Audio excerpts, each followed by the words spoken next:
The movie begins with a glimpse into the childhood of Tom, a young boy full of imagination and dreams. Alongside his brother Freddie, Tom watches an inspiring movie titled Kaleidoscope Man, a story about a heroic figure who defends Earth. This character deeply influences Tom and his friends, leading them to enthusiastically play outside, pretending to be Kaleidoscope Man and echoing his heroic deeds in their games. The story then shifts to a scene in their father's garage. Here, Tom and Freddie excitedly tell their dad about Tom's pretend victory over an alien invasion, a playful reflection of their admiration for Kaleidoscope Man. Their father, engaging in their imaginative world, expresses his relief about the stopped alien threat and humorously plays along. He listens to Tom's earnest declaration of wanting to protect the Earth for real one day. Recognizing the sincerity in his son's ambition, he encourages Tom. The narrative then fast-forwards to Tom as an adult. We see Tom, weary and disheartened, waking up from his sleep and heading to the bathroom. There, he finds his wife Mandy, a dedicated school teacher, unexpectedly occupying the space. After a brief exchange where Tom expresses his need to prepare for an important board meeting, Mandy steps out, assisting him with his tie. In this intimate moment, Mandy reveals to Tom that she is pregnant. The news brings a flood of mixed emotions for Tom, who is overjoyed yet surprised at the prospect of fatherhood again. This news is particularly emotional as the couple is still navigating the deep sorrow of losing Rebecca. Despite their grief, Tom and Mandy find a glimmer of hope and begin to embrace this new chapter in their lives with cautious optimism. Tom, in a bit of a hurry, proceeds to his office while Mandy heads to her school. Along the way, Tom makes a detour to visit his daughter's grave, a place of reflection and remembrance. At the gravesite, he encounters Father Robert, a kind-hearted pastor. Tom shares the news of Mandy's pregnancy with Father Robert, who offers heartfelt congratulations and reassures Tom that their little angel, Rebecca, is looking over them. Encouraged by Father Robert's words to focus on the future with hope, Tom feels a renewed sense of purpose. Inspired, he calls Mandy, proposing that they meet to celebrate this new beginning. While talking on the phone, he is suddenly interrupted by an alarming noise and witnesses a fireball hovering over the city, engulfing it in flames. This mysterious event also catches the attention of Mandy, Tom's wife, who is teaching a song to her students at school. Both are left bewildered when the fireball abruptly vanishes, leaving Tom to question the reality of what he just saw. Mandy, equally puzzled, seeks validation from a colleague who claims to have seen nothing, adding to their confusion. Arriving late at his office, Tom finds out from a colleague that the board members for his facility have already gathered. He meets with two of his patients, Harriet, who has a personality disorder, and Floyd, who suffers from schizophrenia. Afterwards, Tom visits another patient, Samantha, who is battling depression. Later, Tom attends a meeting with the board, where he learns about the decision to shut down the facility. He steps out to call Mr. Miller, expressing his confusion and highlighting the facility's improvements, including new fire doors, renovated bathrooms, and a fixed roof. Mr. Miller, however, is infuriated by Tom's decisions, which were made without board consultation. Despite Tom's efforts to justify his actions as being in the facility's best interest, Mr. Miller is unimpressed and sarcastically dismisses Tom's initiative. Afterwards, Tom returns to the healthcare facility, where he and others watch a news report about the fireball phenomenon. This leads to a surprising revelation when Samantha shows Tom a drawing that matches the phenomenon, confirming it wasn't a dream. Meanwhile, Mandy is equally stunned to find a student's drawing that depicts the same exploding fire phenomenon. Her discovery is interrupted by a friend who draws her attention to the television news. In the midst of these revelations, Tom, concerned for their safety, leaves a voicemail for Mandy, suggesting they temporarily leave the city. As he speaks, he witnesses another bizarre event, an alien spacecraft descending from the sky. Reacting quickly, Tom gathers Harriet, Floyd, and Samantha, and uses the fire door in an attempt to escape the alien threat. However, instead of attacking, the mysterious craft envelops them in a laser-like light, transporting them aboard the spaceship. Aboard the alien spacecraft, Tom and his patients experience a shared dream, a mix of childhood flashbacks and apocalyptic visions. In this shared reality, they find themselves in a world overrun by a noxious gas that transforms people into undead creatures. Tom, Floyd, and the others find themselves in the unlikely role of defenders, fighting to survive against these monstrous beings. The story soon takes a dramatic turn when Tom, after witnessing the explosion of a small spaceship, finds himself in an ocean. He swims to a mysterious desert landscape, where he unexpectedly reunites with his three patients, Harriet, Floyd, and Samantha on a rock. Although confused about how they arrived in this strange place, Tom, drawing on his inherent leadership qualities, urges his group to stay focused on returning home, emphasizing the importance of keeping faith in the face of uncertainty. As they navigate this unfamiliar environment, Floyd and Harriet express a sense of awe and wonder, feeling something extraordinary about their surroundings. Tom, however, remains practical, reminding them that their mental health conditions can't be resolved swiftly or easily. Despite his guidance, the group chooses not to follow Tom. From atop a high rock, Tom watches in dismay as a small ship arrives and takes his patients away. Fueled by determination and a sense of responsibility, Tom pursues them in another spacecraft. Tom's pursuit leads him to a cage-like structure where he finds himself in an intense confrontation. Armed with a gun, he fights against bizarre, unfamiliar materials and adversaries. Through his efforts, he successfully liberates his 3 patients and arms them for the ongoing battle. In an emotional twist, the chaos triggers a dream in Tom, where he relives the painful memory of his father's death, adding depth to his character and revealing his personal struggles. The scene then shifts back to Tom and his patients as they contemplate the surreal nature of their situation. Checking his watch, Tom is astonished to realize they have only been in this otherworldly place for less than 20 minutes, even though it has felt like days. This realization strengthens Tom's belief that there must be a significant reason for their presence in this mysterious realm. Meanwhile, back on Earth, the news is buzzing with reports about the mysterious phenomena in the sky. Across the globe, different countries speculate and prepare for what might come next. The news anchors announce that NASA has made a statement on Twitter indicating that the International Space Station,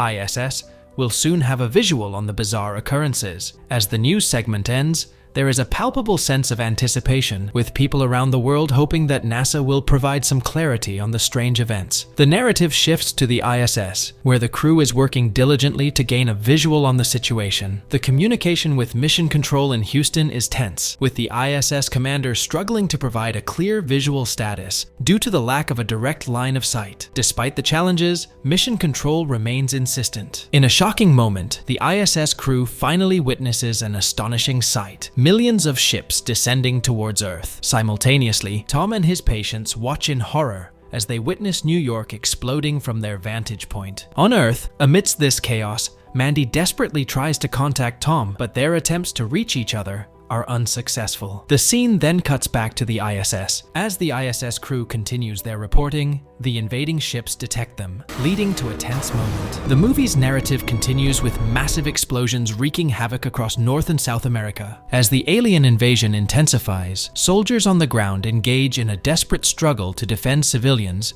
against the onslaught of alien ships. In a gripping scene, Mandy finds herself amidst the chaos, managing to locate a hiding spot. As the alien ships sweep through the area, she narrowly avoids detection and capture. The movie reaches a climactic sequence as Tom and his patients, aboard the alien spaceship, witness the catastrophic events unfolding on Earth. Amidst this chaos, Tom miraculously finds a phone signal in space and immediately attempts to contact Mandy, his wife. Unfortunately, she doesn't answer the call. With growing concern, Tom then calls his brother Freddie. During their conversation, Tom's attention is caught by a news report claiming that New York has been struck by a nuclear attack. The report hints that this devastation is just the beginning. As Tom processes this alarming news, he begins to understand that the alien ships might not be bringers of doom, but rather saviors in disguise. With this realization, he implores Freddie to trust his instincts and allow the alien ships to take him. Tom stresses that this is not an abduction, but an act of salvation. He reveals to his brother that Mandy is pregnant, sharing his deep concern for her safety. The phone call is abruptly cut off,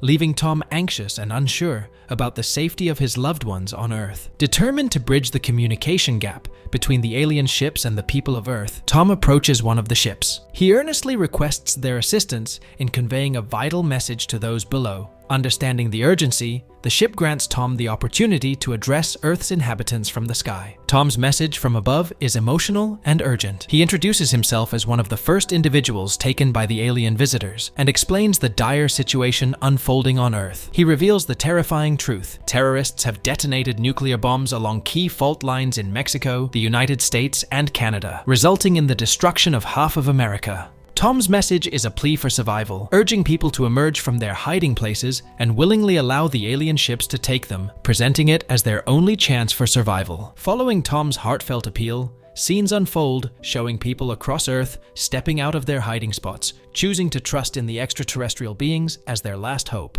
This moment reflects a collective leap of faith, as humanity places its trust in the unknown to escape the apocalyptic nightmare. Meanwhile, Mandy, touched by Tom's message, visits a church but soon leaves for her daughter Rebecca's grave. There, her phone rings, and she hears Tom's voice, overwhelmed with relief and admiration after seeing his broadcast. Tom, desperate to ensure her safety, urges Mandy to allow the ships to take her as well. However, Mandy, resigned and feeling a sense of closure, believes she is already with her daughter and declines. She reassures Tom that she is at peace, unaware that the alien ships won't be coming for her. In a devastating twist, the city is suddenly engulfed in an explosion, and Mandy is tragically consumed by the destruction. Tom, witnessing this from above, is overwhelmed with grief at the loss of his wife. The movie ends in this heart-wrenching climax, as Earth itself is obliterated in a catastrophic event, signifying the end of the world.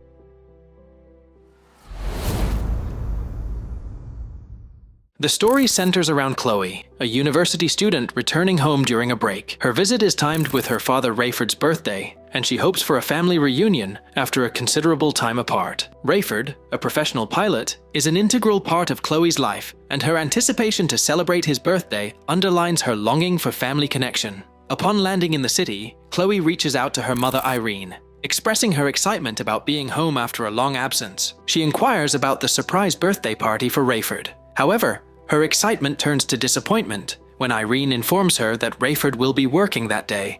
Thus, no party is planned. Feeling saddened by the missed opportunity to spend quality time with her father, Chloe decides to wait for him at the airport, where she knows he'll be passing through the departure wing. At the airport, Chloe encounters a church person speaking about the end of the world and urging people to seek refuge in God. Chloe, an atheist harboring numerous questions and doubts about faith, boldly interrupts, questioning why God would allow such events to happen.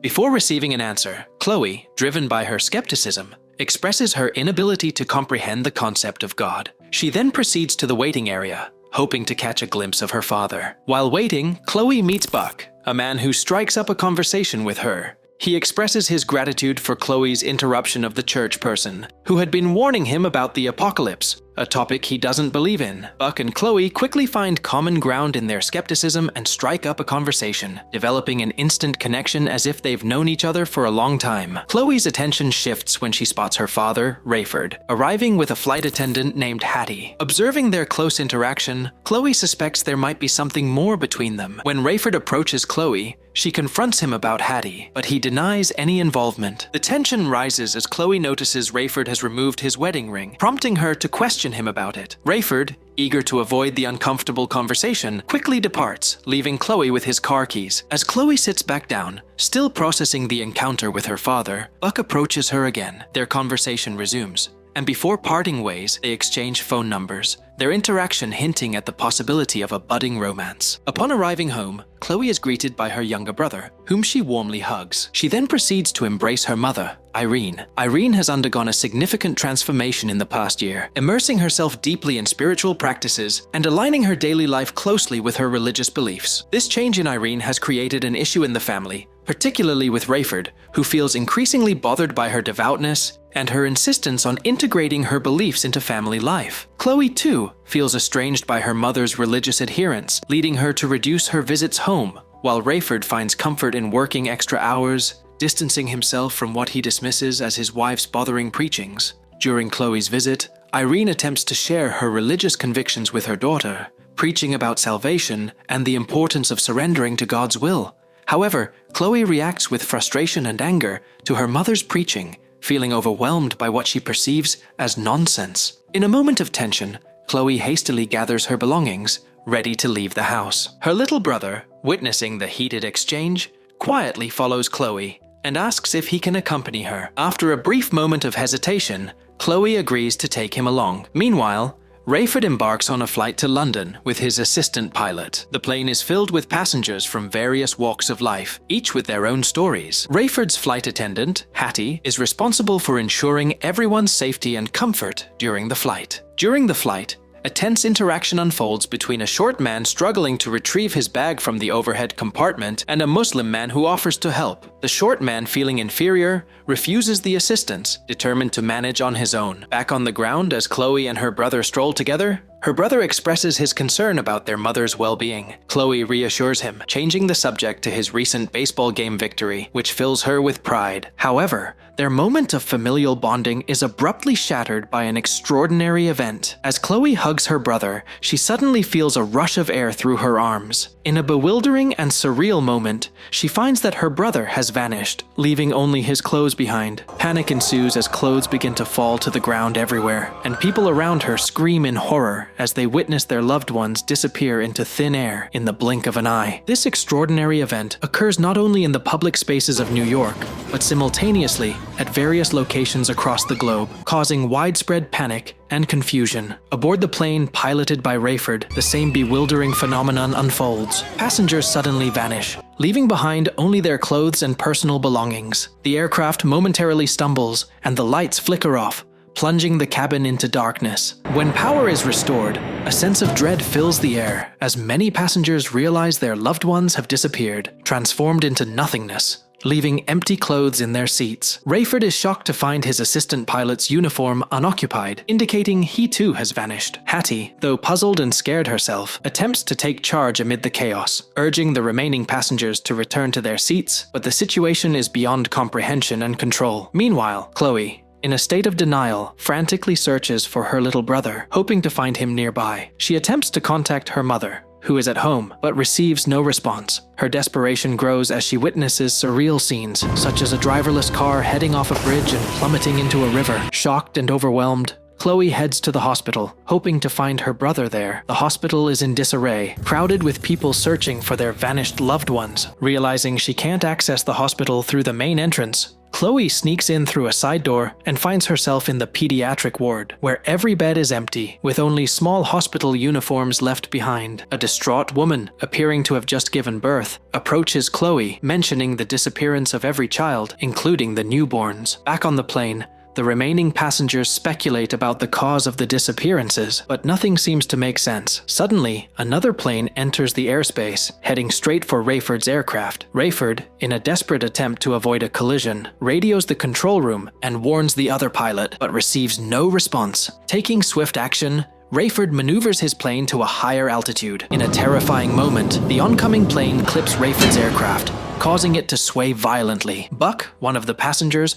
tries to see where the other plane is heading and realizes that it's plummeting downwards, apparently unmanned. Meanwhile, Chloe, unable to find her brother, returns home only to find more unsettling changes. She cautiously enters the house, armed for self-defense, but discovers that her mother, too, is missing. In desperation, she heads to the church her mother frequented, confronting the pastor with the belief that the disappearances are not the divine act her mother had spoken of. However, the pastor contradicts her, admitting that while he preached faith, he himself did not truly believe. Chloe, feeling betrayed and alone, angrily questions the pastor about her future and what she is supposed to do now. She leaves the church in a state of despair. The narrative intensifies as Rayford confronts a series of daunting challenges. A critical situation unfolds when the aircraft's wings catch fire, adding to the already heightened sense of panic among the passengers. Despite his repeated attempts, Rayford is unable to establish communication with the control center and informs the passengers of another alarming issue. The plane's fuel levels are dropping rapidly, indicating that they are in a dire situation. In the plane, a distraught passenger is driven to desperation. Gripped by confusion and grief, she pulls out a gun, threatening the occupants of the plane. She operates under the mistaken belief that the plane has already landed, and that her family's disappearance is some kind of cruel deception. Buck, a fellow passenger, steps in and manages to defuse the situation. He shares his own personal story, connecting with her pain, and persuades her to put down the gun. His intervention brings a moment of calm, allowing everyone to return to their seats. In the midst of this tension, a woman from the church begins to speak, suggesting that the extraordinary events they are experiencing were predicted in the Bible. This revelation leads Rayford to a deep realization. His wife, Irene, had spoken to him about such prophetic events, but he had dismissed her words. At this emotional point, Hattie approaches Rayford. He, in a moment of vulnerability and honesty, reveals the truth to her. He is a married man with a family. He explains that his wife had warned him about such apocalyptic events, offering an apology for his deceit. Hattie, deeply hurt by the revelation, leaves him to process the news alone. Rayford then makes a critical decision to turn the plane back to New York, but communication with the ground remains a challenge. After a prolonged silence, someone finally responds to his calls, asking about the number of passengers remaining on the plane. This exchange confirms the global scale of the crisis. It's not just their plane, but the entire world that is grappling with the mysterious disappearances. The respondent informs Rayford that all the runways are occupied, and they soon lose contact again. In a moment of personal reflection and regret, Rayford asks Buck to sit beside him, seeking assistance in contacting Chloe. He is consumed by remorse for having neglected his family, particularly on his birthday, when they had attempted to bring him joy. Simultaneously, Chloe, struggling to come to terms with the catastrophic events unfolding around her and the disappearance of her loved ones, climbs atop a tower, contemplating ending her life. However, just as she is about to take this drastic step, her phone rings, pulling her back from the edge of despair. Answering the call, she is filled with relief and happiness upon realizing that it's her father, Rayford, on the other end of the line. Rayford updates Chloe on the dangerous situation he is facing. He tells her that although they have managed to return to the airspace over New York, their plane is dangerously low on fuel and unable to find a clear path to land. Determined to help her father, Chloe springs into action. She quickly finds a motorcycle and then a car left abandoned on the road and sets off in search of a suitable landing spot for the plane. After a frantic search, Chloe identifies a potential landing area. She uses the car to clear the space, making it possible for the plane to land. Then, using her phone's compass, she communicates the exact location to her father. As the plane approaches, Rayford informs Chloe that they are having difficulty spotting the landing area due to the absence of runway lights. Thinking quickly, Chloe ignites a series of fires around the landing zone, creating makeshift signals to guide the plane. In a tense and dramatic moment, the plane, battling through various challenges, finally touches down. Chloe rushes to the site, relieved and overjoyed to see her father and Buck safe and sound. The three of them stand together, surveying the city in a state of despair. Rayford, reflecting on the catastrophic events, suggests that this might be the end of the world. However, Chloe remarks that she believes it is only the beginning, and the movie draws to a close.